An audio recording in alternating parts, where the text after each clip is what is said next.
In today's video, I'm going to teach you how to retract a report in Expensify. Retracting a report is really useful when you've submitted something by mistake, or you've noticed an error after sending it for approval.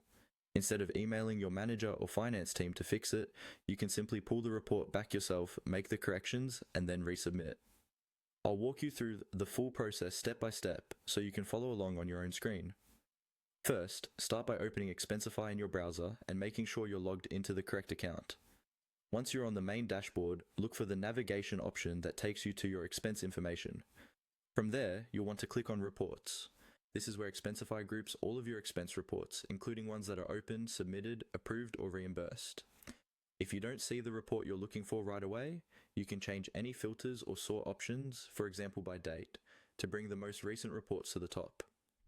Next, find and click on the specific report that you want to retract. Take a moment to make sure it's the correct one by checking details like the report title, date range, and total amount. This helps you avoid pulling back the wrong report, especially if you have several with similar names or amounts. When you click on the report, Expensify will open it so you can see all of the line items and the current status, such as submitted or processing. Once the report is open, look towards the top or upper right area of the report screen for an option labeled More.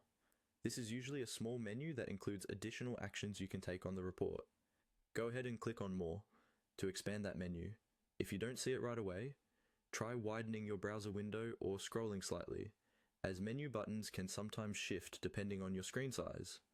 In the menu that appears, you should see an option called Retract. Click on Retract to start the process of pulling the report back. Expensify may show a confirmation message, letting you know that retracting the report will move it back to a draft or editable state. Confirm the action, and once it's retracted, you'll be able to edit the expenses, fix any mistakes,